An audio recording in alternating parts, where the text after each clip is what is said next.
All right, ladies and gentlemen, welcome to another edition of the Global Reality.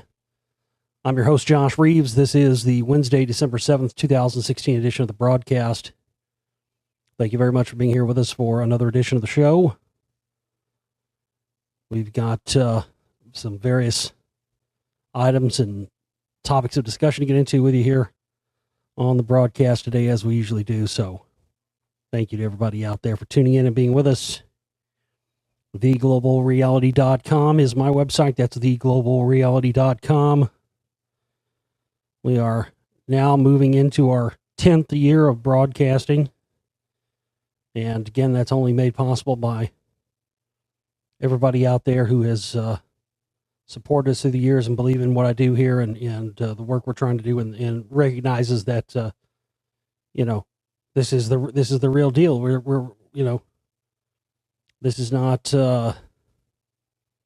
some stage managed operation here. People like me and others out there, Richie from Boston, others, we're just regular people. And in times like these, there's people who are unwittingly have to step to the forefront in order to be able to provide stuff that's missing. And what's sorely missing in our society today are more people who see through all the levels of this stuff. A lot more people see past the first level now more than ever, and that's good. But as I've discussed and talked about many times through the years here on the show, it's those people not waking up and getting sucked into the second level that's waiting for you and the other gatekeepers and the rest of it. So that's the thing. What we do here, we're just, none of us, I never wanted to be radio talk show host or anything else like that. And it wasn't ever something I ever wanted to do. And it wasn't even my idea in the first place. It was other people that suggested it. But I always just considered myself kind of a data miner, researcher, info hoarder, I guess. But, what do? You step up to the plate. It's just like in wartime situations and whatnot, people who are not soldiers and, whatnot, sometimes have to step up, step up to the plate and try to, play defense, so that's what we do here. And it's just, going into our 10th year now. We started in September 2007. So, it's taken, I'm just grateful that, for everybody out there that's kept us going and gotten us here to this point, because I always knew it would come.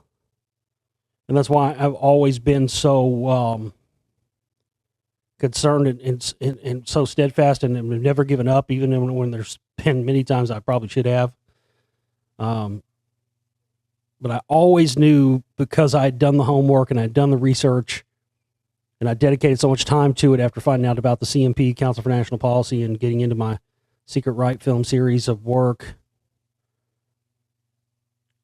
I knew the day was going to come when this information, it was ahead of its time, but I knew that the day was going to come where it was going to come to the forefront. It was going to be important. I knew then that more people would start paying attention to my work, and that was one of the reasons why I did the Lost Secrets of Ancient America series. And a lot of people questioned me about that. A lot of people questioned my judgment on doing that and going that angle. And I didn't argue with them or even give any reason. I just kept staying on my path because that was what I needed to do. While other people were dropping off and having nothing else to talk about, I have the ability to be able to keep my stuff going, because I don't allow myself to get pigeonholed into one corner or one area of focus, because that's really what they want. They count on that. That's why they leave so many little breadcrumbs and so many confusing things. From JFK to 9/11 to Sandy Hook to whatever it is. You've got all these things where you've got an infinite amount of unanswered questions that can go on for decades. And there's so many of these incidents that it's just not wise or pertinent to allow yourself to get taken too far one way. So I was afraid that was going to happen to me with the secret right stuff. And there was there's so much more to this. I didn't want to get just, and I'd done it for so long. Honestly, it wears on you after a while. I mean, it really does. The Secret Right Volume 2, when I was done with that film, I did not want to do any Secret Right stuff or any of that for a while. Because that had all that fucking, pedophilia, cult, satanic shit in it. And that stuff it's trying for the soul, man. There's only so long you can be focused on that stuff before you're just like, oh, fuck, I don't even want to look at this or hear about this ever again. And so my plan was to, go that direction for a while. But I mean, everything worked out the way I wanted to, really, because what I wanted to do, I knew they were never going to let me on a show like Coast to Coast AM or some big platform like that talking about the Secret Right and the CMP. I knew it wasn't going to happen. But I knew if I had something that was more towards that on the other end of things, that I could, get on some of these other platforms and shows and whatnot. And then that would later bring in those people to my other work. And it's taken a long time, but that's what started to happen. So, I mean, moving into our 10th year, I never would have thought that it would be this important, but I always knew it was important, and that's why I've always stuck to my guns, and I've never wavered on any of this stuff, and even in the face of absolute, utter demise, we've been there a few times. It's happened. I mean, it happens. It has happened. But I never gave up, and I never quit, and believe me, there are times when I want to do it, when I want to quit. But and when you stay engaged with this stuff and you stay on it all the time, like I do, it constantly gives you the, it gives you the little clues, and it gives you little things that let you know you're on the right track, and then there's, you shouldn't quit and you shouldn't give up. So, yeah, it's unbelievable just how much of this stuff is, you're really going to see how important it is over the next 4 years. I mean, for the immediate future, and probably longer after that as well. But for now, you're going to see the extent of this, and you're going to see all these things that, I wish I wasn't right, but all these things, I predicted all of this race war stuff many years ago, predicted these exact factions would do what they're doing. And of course, the main thing that doesn't need to get lost in all of this is that the purpose and the reasoning behind it. People always want to ask, well, what's the reason behind it? Why do they want to do it? Well, for the same reasons that you've already researched in all your other stuff. It's just that those factions have not told you that their end applies to that as well. You understand what I mean? Like, you've been told about global government and one world religion and one world monetary systems and all the rest of this stuff, and but yet you've been told it's predominantly by one end of things. Well, that's what they're going to bring in. Only it's not going to be the faction that you were warned against. It's going to be the faction that was doing the warning. You understand? The ones that you thought were telling you what was coming and trying to warn you against it were indeed going to be the ones that are helping to usher that in. That's really what it's all about. All those FEMA camps that Jones has been screaming about for years. Folks, you're going to be in FEMA camp by next week. If you don't, get on the horn right now and talk to Ted and get some gold and get some of this weight gain 5,000 formula. Makes you look like you've gained 50 pounds and fell asleep underneath a tanning bed. If you don't get some of this by next week, the federal government's going to come in. They're going to kick slam your door. They're going to rape your dog, your wife. They're going to come in and they're going to take you to FEMA camp, folks. And there ain't going to be anything I can do about it. And I'm scared for my country. Don't you love when he cries? He does I love that. I love when he fake cries. It's greatness. Yeah, a lot of people have been commenting about that. Well, yeah, I've been doing the Jones impersonations for years and years. I've got quite a few of those. They'll probably be coming back. Pastor Hagee will probably be coming back too. You guys, a lot of you who used to listen back in the day. Pastor Hagee used to make appearances on the show from time to time. He'll probably be coming back again soon. I always liked what he would show. He would just show up in the middle of the show. I'd be talking, I wouldn't even know it. And just Pastor Hagee would, good God, Pastor Hagee. Oh yeah, that was greatness. But that's another thing I do. I laugh at these. You got to laugh at this stuff. But I in my film, The Spellcasters, again, if you haven't seen the film, got to get a download of it. Well, we'll have DVDs and Blu-rays coming real soon. We're still working on getting all the artwork and everything done on that. The artist is telling me he's going to have it done soon, so I'm just waiting. It's impossible. It really is. It's impossible it was just impossible to get I tried my best. I mean, I wanted to have the film out like a year before it was even out, man. But it was, it became a much more difficult film than I initially envisioned because the information just kept coming and coming and coming as I was putting the film together. I mean, and that happens sometimes. It happened really, really a whole lot more with The Spellcasters than the other film, to the point where I had to scrap.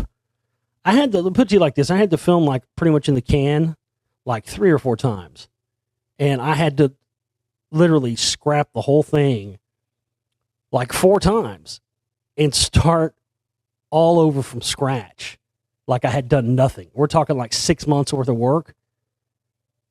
Shit canned. Because again, I mean, when the research and the information is taking you one direction, and that's contrary to what you've already found, and then you find all these other pieces, and well, you have, there's just you have to go with it.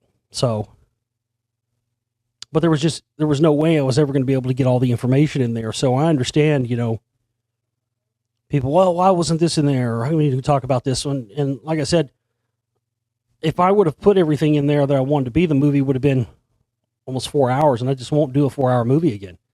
Whenever it's just too many problems. It's just too much of a burden. But people have asked me recently about David Icke and about the reptilian shapeshifter thing on all that. I can only tell you, I can only really, anything beyond what I've experienced myself personally, anything beyond what I've experienced myself personally, or what the evidence backs up in research and whatnot, everything else besides those two things is speculation. Period, point blank. So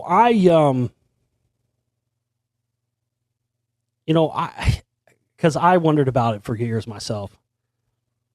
But the bottom line is that this will really only make sense to you fully if you see The Spellcasters. So you need to see The Spellcasters, and then you'll understand what I'm talking about here in a lot better way. This whole thing with reptilian shapeshifters has been nothing but a cover in a front for what I talk about in the film and what I relate with my story about Alex Jones and that thing. This reptilian shapeshifter thing actually has to do with the Thetans.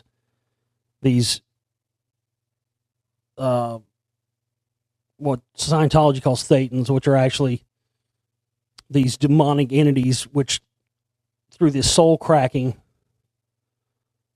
slowly over time, just like the levels of Freemasonry. The levels of Freemasonry does the same thing. Specifically, morals and dogma. When I moved, I couldn't find this book. I had this book that I got it at a garage sale or a used bookstore or something. But it was a fucking like internal Scientology book. It was red and it had like gold leaf, gold lettering stuff on it, and that's kind of the idea of what I had envisioned behind my the artwork for the spellcasters. And that's what we're trying to do. Hopefully my artist will be able to get this. Everybody else has not been able to get this. I wanted it to look like the Scientology book that's like red with the gold foil on it, with like the triangles and the S's and stuff. I wanted it to look like that, but say the spellcasters, like in gold with the red and with the Scientology S and all that is for the S's on the spellcasters, S and S. Have all that on there. So when you opened up the DVD, it looks like a book, and it's got the spellcaster thing in there. But I have a 1913 second edition copy in my library of Albert Pike's Morals and Dogma. I got it on eBay one time from a guy in Arkansas named Tater Salad.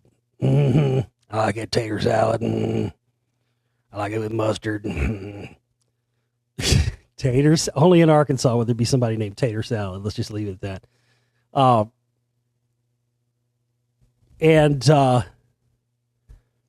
I did try to read that on my show one time, and all kinds of weird shit went down. I mean, it was not pretty. I'm not kidding you. It was weird as fuck, man. It went down. My computer monitor went out. Shit, the lights started flashing, and I'm not making this up, man. This happened live on air. Just weird electrical shit. Lights were flickering, and I started feeling like I was under a psychic attack, like there was something hammering at me, like a spiritual entity or something. And I said, "Fuck this shit." And there was another host who used to be on the network that I used to be on. And he heard the show, and I think in an effort to, I think they thought it was all for show, really.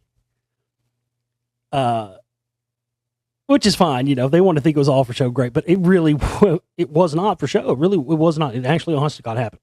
My fucking my monitor fried in the middle of the show. I had to buy a fucking new monitor. Why would I make that up?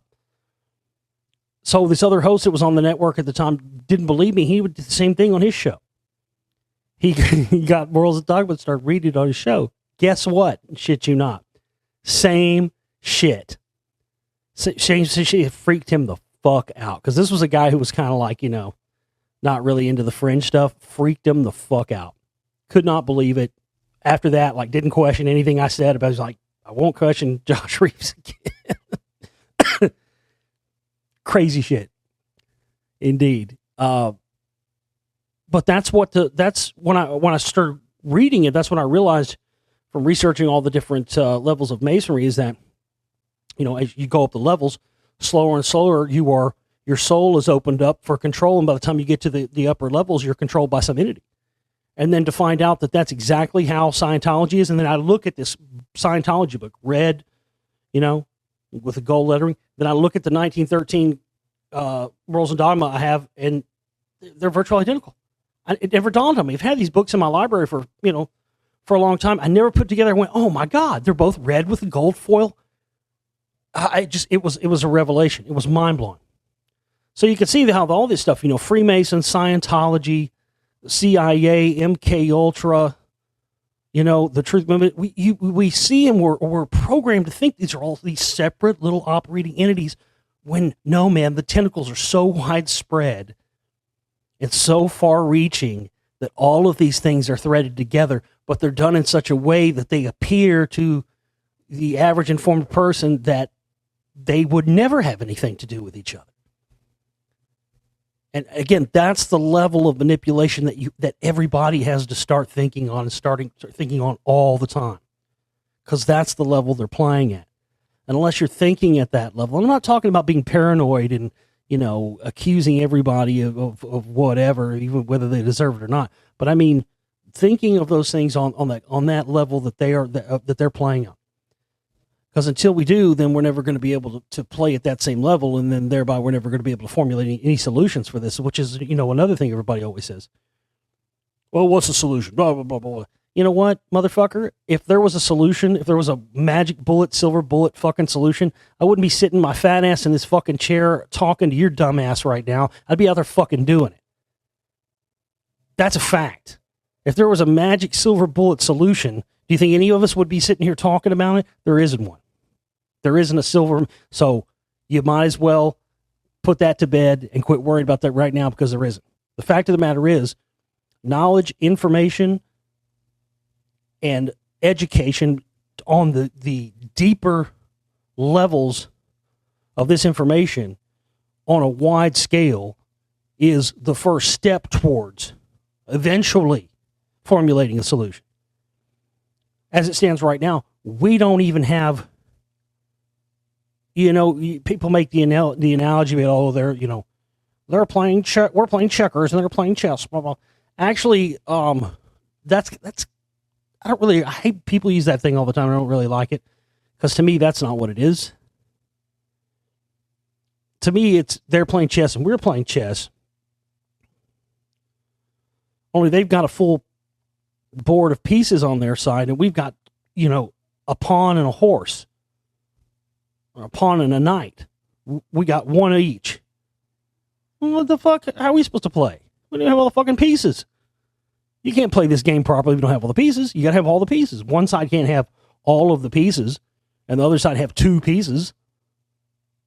That's essentially more of a appropriate analogy for our reality. We're ready, willing, and able to get in the game and play the game with them, but we don't have all the pieces yet. We got some of them, but we don't have enough yet to play the game, and we certainly don't have enough people who understand the different levels of this, because, again, you get people who get to one level of understanding, and they think that's all they're at, and some people just stay there, and they can't get past it. And it's wild, man. I never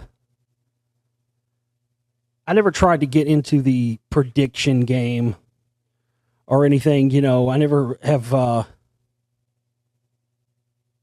touted myself as some great predictor, but I have to be honest with you. There's been a lot of things I predicted that have come to pass and have come true. And most recently, it's just crazy. Some of you may have seen this. Some of you may have not if you're newer to my work. Earlier this year in January, when musician David Bowie died, there's been lots of videos that come out on the death of David Bowie and his Black Star album and the rest of this stuff, but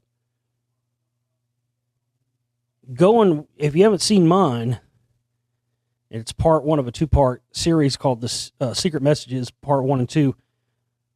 It's in our download shop. It's edited together as 1 hour and 20-minute film. It's only $10. But man, I got those. I made those in the span of, like, I don't know. I think I made the first part in like 3 or 4 days. I didn't sleep. And, there's been a lot of those videos that have come out after that, but I have to tell you, look at the date on when mine was made and look at the death of David Bowie, then, subtract that, see how many days it is from when I put mine out. Then look at all the other videos. There's so much, people have taken so much crap from stolen it from my video and then taken it and twisted it and made it to, like people were saying, he was saying the beer was coming and all this, which I thought was absolute crap. I didn't support that at all, and that didn't go into my film, but you had other people who were, taking it and twisting it into that. But in both of those films, I talked about, I showed their relationship to the Stanley Kubrick stuff and did mention some of the Scientology stuff. It definitely ties in with my Spellcasters film. If you haven't seen Secret Messages, the complete film, which you can get in the download shop for only $10. Go and get yourself a download. It's HD, and we do have a version of the Bowie one on YouTube, but it's not HD. So you want to get it edited together as one film. It's totally worth it, and it's a great kind of pre-film to the Spellcasters. One of the things I talk about in there is the monolith. Specifically in part 2, we talk about the monolith and the Kubrick stuff and the fake moon landing, and Buzz Aldrin talking about this monolith on Mars, the Phobos monolith. And I had predicted back in 2014, or 2015 rather, that when the new X-Files show came out and premiered, you were going to have a lot of stuff in that was going to be reflective of, current conspiracy type stuff. And lo and behold, was it like 2 weeks of the day or something like that? After Bowie died, of course, right there, I was correct yet again. And right there in the X-Files, we see Mulder talking to him and Scully's son that they gave up about 2001. They're watching 2001. There's the obelisk. And then what's the next thing you see after that? They're in the backyard launching the Apollo 11 model rocket. And I said on my show, I said, we're not done seeing this. We're going to hear something else about this monolith before the year's out. Because, this happened in January. So I said, watch. And of course, what we have last month that we talked about here on the show, a supposed 2.4 mile monolith has been discovered on the planet Mercury. So I was completely floored by that. I said, there it is. Just like I said, we're going to see that monolith again. And of course, that connection with back to, you'll see it all in this films. I connect a lot of stuff.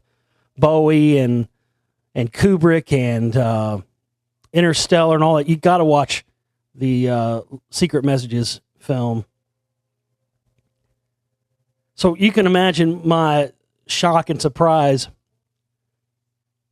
Well, first off, let me preface this by saying,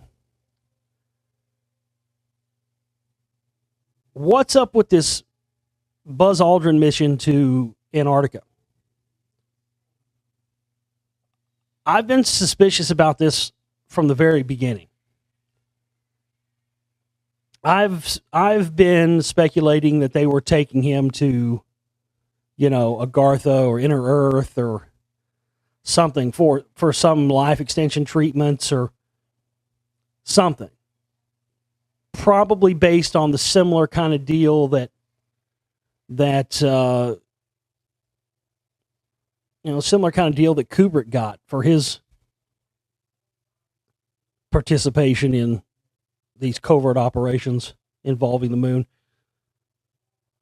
Buzz Aldrin, who talks about this Phobos monolith revolving on a little moon around Mars in my Secret Messages mini-film series, he's like 95 years old. Goes to Antarctica for some reason. And while he's there,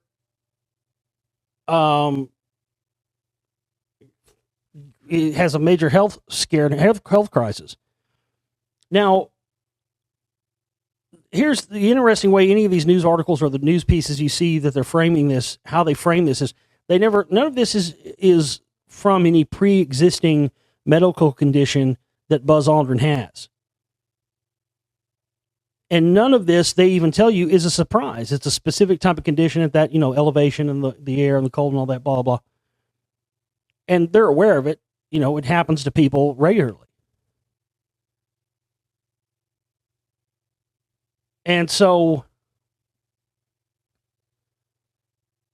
they go to Antarctica, and then strangely, that exact thing happens. They have to medevac him out of there.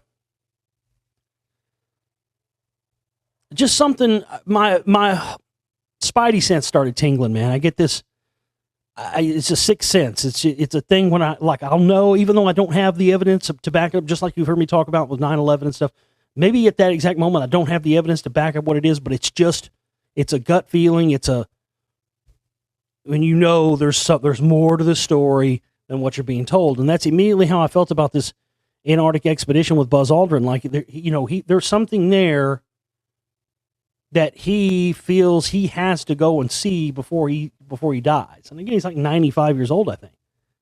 Altitude sickness is what they said it was. But again, they knew full well that was a possibility before they went. If they thought he couldn't handle it, they wouldn't have taken him on that trip. Right? So something else is going on here. Something else is going on. And then I saw this. And again, maybe there's nothing to this. Maybe I'm just connecting dots where they don't connect. But go watch the Secret Messages Part 1 and 2 films. The stuff I talked about with Buzz Aldrin, the Phobos monolith, Kubrick, the monolith now on Mercury, and then this. Buzz Aldrin being treated by a doctor named David Bowie after the South Pole evacuation. I mean, this is not a coincidence, folks. And I'm not saying it was David Bowie, he faked his death and now he's a doctor working on Buzz. That's not what I'm saying. You don't take it like that. What I'm saying is those things are clues or indicators. Doesn't mean it literally, but what I'm saying is the connection. Buzz Aldrin, the death of Bowie, Black Star, Kubrick, then this mission to Antarctica at 95 years old. Then he gets sick. Then the doctor's name just happens to be. See, these are clues. These are indicators towards some. This is how the dots connect. Now, I can't sit here and tell you right now that I know all of the pieces. But there is enough information right there to indicate that that's how they leave the little breadcrumbs, the little clues. There was something going on here. There is something between that stuff that I talk about in those two mini films and a direct line between now this appearance of this other monolith, this expedition to Antarctica. Something major is going on, and I don't think anybody else out there has put it together yet, so we need to all start looking into this and trying to put this together ourselves. Something's going on here. Beyond any shadow of a doubt. I got to watch the first 2 episodes of the new Leah Remini Scientology series. Ugh. God. I mean, again. Hate to be right all the time. I mean, what a shit show. What a total shit show. Absolute total shit show. What I thought was fucked up about it is like the second episode was like, all they did was take stuff clips from like interviews that they already showed in the first one, and showed it again in the second one. I just didn't get that. It's like, why have 2 episodes if you're just going to show the same shit and show the same people saying the same exact things they said in the first episode? But literally it took, I don't know how long of the first episode, 30, 40 minutes for them to name something horrible and terrible that Scientology did. And when they finally got to it and did it, it was some woman that used to be in the church that had sex with an adult man when she was 14 in the church. Oh my God. And of course, so there's some kind of, I mean, it's just a part of the psyop. Like I've told you about, it's a part of this phony, false witch hunt of Scientology that I believe now at this point, especially after watching this, is totally being funded and this thing's being concocted by the church. That's what this is. It's just like the CIA does operations, man, to a T. Again, when we know they're one and the same anyway. So that shouldn't be a surprise, but It's amazing to watch it because they're running it just like the CIA would run an operation. They are the ones behind this supposed smear campaign. They are trying to. It's a change of power. They are trying to out Miscavige and the whole out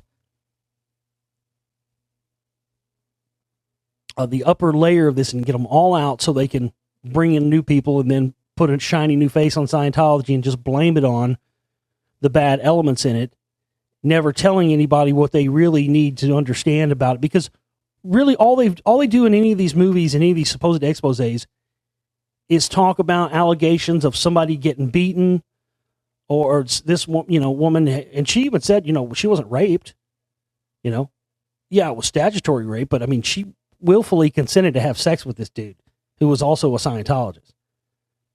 I was like, really? That's the best y'all got? And other allegations, somebody saw David Miscavige hitting somebody, or David Miscavige hit me, that's it? Somebody got hit and somebody had sex with an underage girl, that's the best y'all got. And they focused a whole lot on, they separate, you make you separate from your family. Wait a minute. Again, anybody who's a Scientologist willfully, that's the thing. These Scientologists are not putting a gun to your head. They're not putting a gun to your head and making you do this. If you separate from, these things are willful choices. These people made these choices willfully. Now, you could argue that maybe they wouldn't have made those choices had they not been subjected to what is absolute, utter, total mind control. But the fact of the matter is, these people still willfully acquiesced and subjected themselves to this stuff. No one made them do it. And Leah Remini's using, she's using NLP all over the place. She's using her limited and very, very obvious acting skills all over the place. Fake tears, fake crying. And meanwhile, no pertinent information on, the history of Scientology, the connection to mind control, the connection to the CIA. No, none of that. Of course not. Because, again, they're all a part of the operation. Mike Render's on there. Mike Render, if you think Mike Render is no longer a Scientologist, I got a bridge I'll sell you. All these guys like Mike Render and the others that claim they're not Scientology anymore, bullshit. These were the highest level guys in the organization for many, many years. Mike Render worked right alongside L. Ron himself. These people are not going to walk away, folks. It's just like the CIA. Once you're in for life, and that's it. So they are stage managing their own campaign right now. This is why so much of it's getting air. Because, see, for years, anybody who tried to get any Scientology exposés on TV, you know what the church would do? They would just buy them out.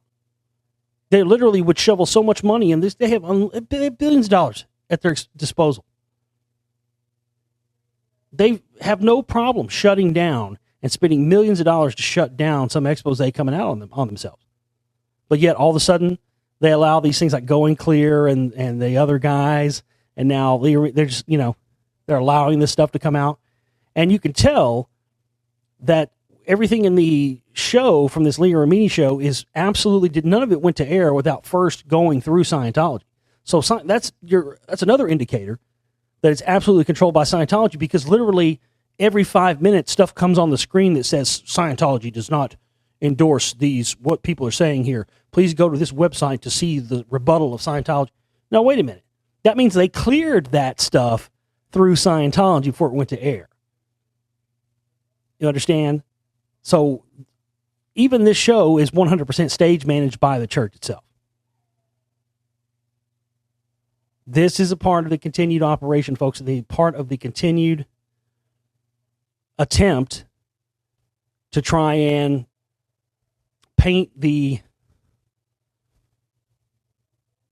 current higher ups, David Miscavige, as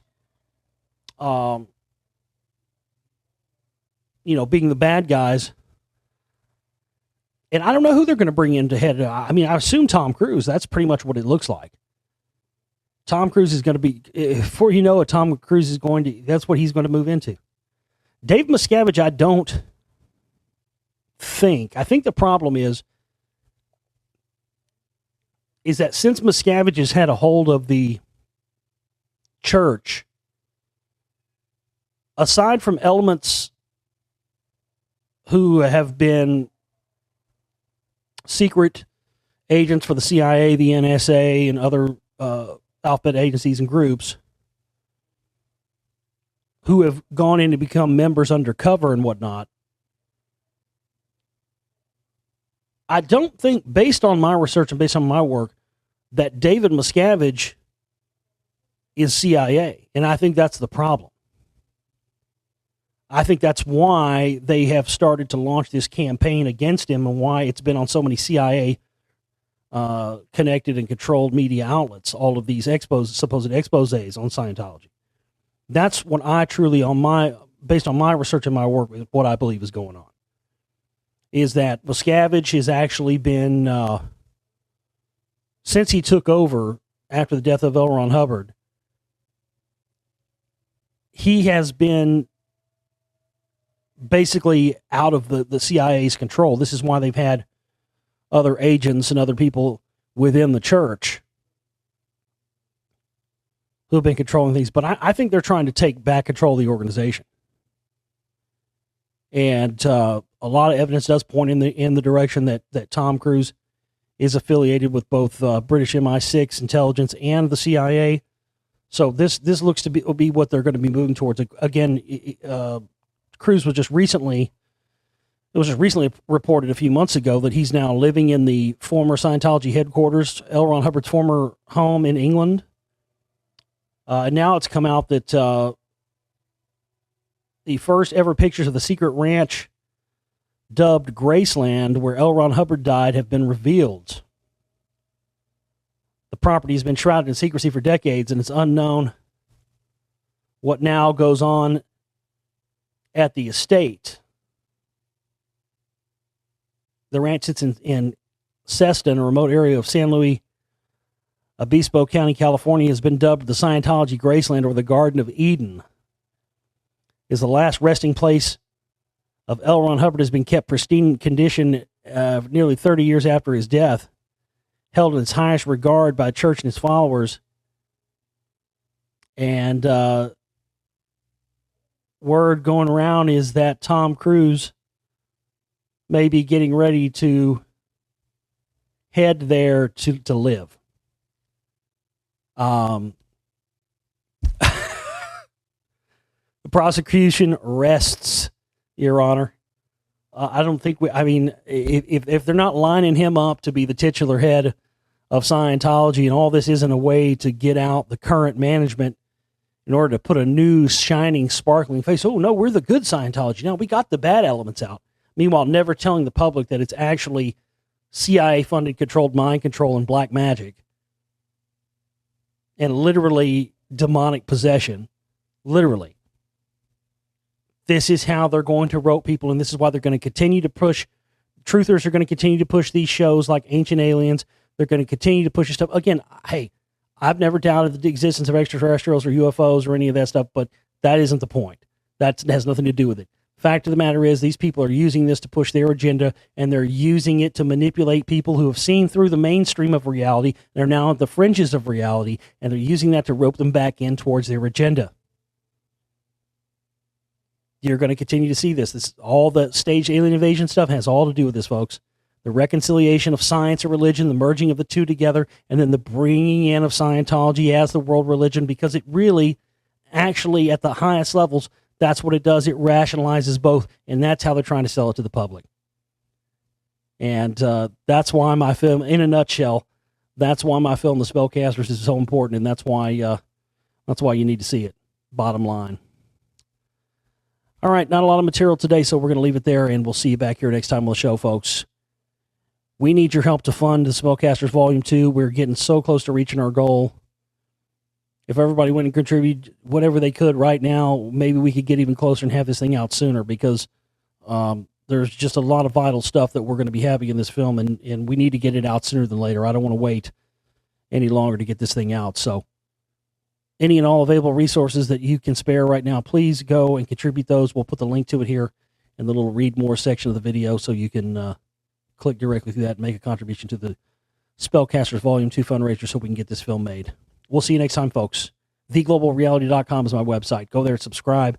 Get yourself a membership and get some downloads from the store and pre-order your Spellcasters DVD or Blu-ray today. Take care.